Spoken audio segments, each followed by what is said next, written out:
पारनेर तालुक्यातील श्री क्षेत्र कर्जुले हरेश्वर येथील श्री हरेश्वर महाराजांच्या यात्रोत्सवानिमित्ताने विविध कार्यक्रमांचे आयोजन करण्यात आले होते।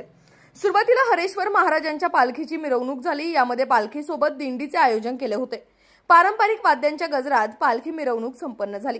यात्रेमध्ये विविध खेळण्यांची दुकानेही थाटली होती। यात्रोत्सवाबद्दल आयोजित केलेल्या अखंड हरिनाम सप्ताहामध्ये हरिभक्त परायण डॉक्टर नारायण महाराज जाधव यांनी हरिदासाची ये घरी मज उपजवा जन्मांतरी या संत तुकाराम महाराजांच्या अभंगावर निरूपण केले। आमटी भाकरीच्या महाप्रसादाने कार्यक्रमाची सांगता झाली। यावेळी मोठ्या संख्येने भाविक भक्त उपस्थित होते। याच बातमीचे काही दृश्य पाठवलेत आमचे प्रतिनिधी महेश शिंगोटे यांनी।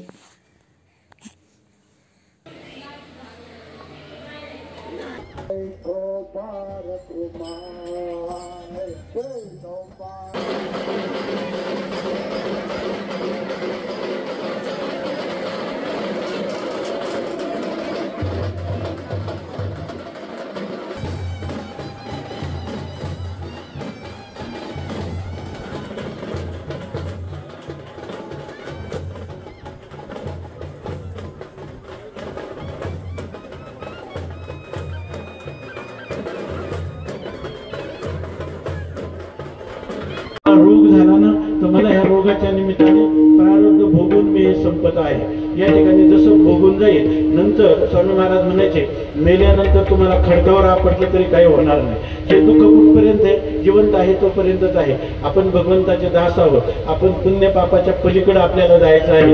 आपल्याला भगवान शंकराच्या स्वरूपाशी मरणानंतर एकरूप व्हायचं आहे। परत आपल्याला जन्म घ्यायचा नाही। आणि घ्यायचा झाला तर कशासाठी घ्यायचा? हरेश्वर महाराजांच्या सेवेसाठी।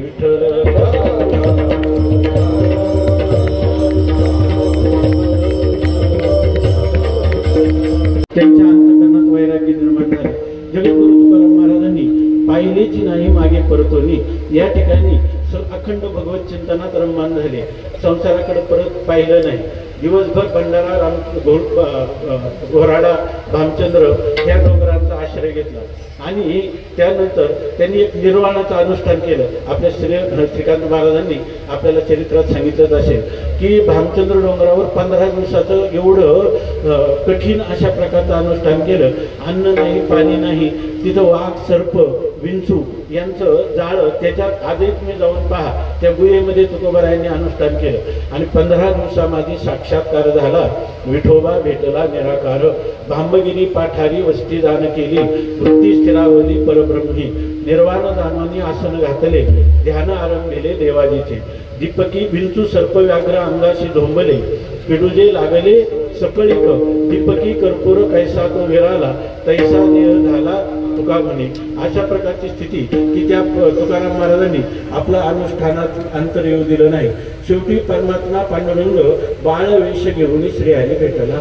तसं बाळवेशामध्ये येऊन भगवान परमात्म्यांनी पांडुरंगे तुकाराम महाराजच सांगतात, पांडुरंगे सत्य केला अनुग्रह, निरसोनी संदेह बुद्धिभेद, जीव शिवा सेद रचिली आनंदे, आवतावे तदी आरोहण, निजी निजरूपी निजविला तुका, अनुहात बाळका हल्लरू घाती। या ठिकाणी योगाची अनुभूती, सगुण साक्षात्कार, तत्वज्ञान सर्व 15 दिवसाच्या अनुष्ठानात तुकोबारायांना मिळाले। आणि नंतर तुकोबारायांना देवाने सांगितलं की तुम्ही घरी जा। आता घरी वाट पाहतात 15 दिवस। कान्होबाराय आणि जिजाबाई ते दररोज 3 डोंगर पालथी घालत होते। त्यांना वाटायचं आज तुकाराम महाराज भेटतील, आज तुकाराम महाराज भेटतील।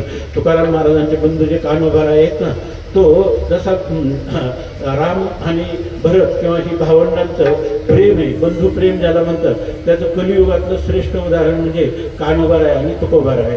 म्हणजे घडलेली गोष्ट सांगतो। स्वामी महाराजांच्याकडे एक टेल्कोमधले मोठे ऑफिसर दर गुरुवारी येत असत सुट्टीच्या दिवशी आणि दर्शनाला येत असत, पाठ ऐकत असत। आणि ते एक दिवस आले आणि त्यांनी सांगितलं, स्वामी महाराज तुम्ही मुलांना शिकवताना तर माझ्यासाठी 1 तास वेळ काढा, आठवड्यातून 1 दिवस काढा। आणि ते म्हणे काय करायचं? ते म्हणे मला वेदांत समजावून घ्यायचं आहे, तुमच्याकडून वेदांत शिकायचं आहे आणि मला 1च तास आहे, त्या दिवशी काही कामं असतात तर 1 तास मी येत जाईल। स्वामी महाराज म्हणे पण तुम्हाला आता तुम्ही 20 वर्षापासून येता आणि तुम्हाला आज या ठिकाणी हा वेदांत श्रवण करावं, सत्संगतीमध्ये मी कोण आहे, हे जगत कसं उत्पन्न झालं, जगात दुःख का, सुख काय, व खरं सुख मला कशाने मिळेल, याची उत्तरं ज्याला शोधायची तो मनुष्य परमार्थाच्या मार्गावर राहत असतो. तेव्हा तुम्हाला या आज अशी काय आवश्यकता वाटली? त्यांनी सांगितलं की मला काहीच हे वाटण्याचं कारण जे आहे तर तुम्ही म्हणता, पण माझं खरं कारण सांगतो. ते कारण त्याने असं सांगितलं की मला 2 मुलं आहेत, 2 सुना आहेत, त्या इतक्या मोठ्या मोठ्या मोठ्या हुद्द्यावर काम करतात, भरपूर पैसा आहे. आता सध्या ते बंगलोरला, त्यांना 7 लाख रुपये महिन्याला पगार आहे. माझं एवढं सुखाने चाललेलं आहे, शरीराचं आरोग्य चालू आहे. आमच्याकडं आम्ही जे काही मेडिक्लेम करतो त्याचा 1ही रुपया आमच्या 6 माणसांना लागत नाही, इतका आम्ही आनंदी आहे. तेव्हा असं वाटतं की तुमचं हे माया ब्रह्म हे चाललेलं असलेले विषय मला कळत नाही, ते मला कळावं. संसारातली सगळी सुख मला प्राप्त आहे, फक्त मला या ठिकाणी परमार्थातला हा भाग जाणून घ्यायचा आहे. स्वामी महाराज म्हणे, अरे वेड्या म्हणे, जो संसार तुला सुखरूप वाटतो, जो संसार अत्यंत दुःखरूप आहे, ज्याला संसार सुखरूप वाटतो तो ह्या परमार्थाचा अधिकारी नाही. तू इथून चालता हो, आमची माया आणि ब्रह्म, माया तिच्या माहेरात सुखरूप आहे, ब्रह्म आपल्या महिमेत आहे, तो आपल्या घरी राहा. विठ्ठल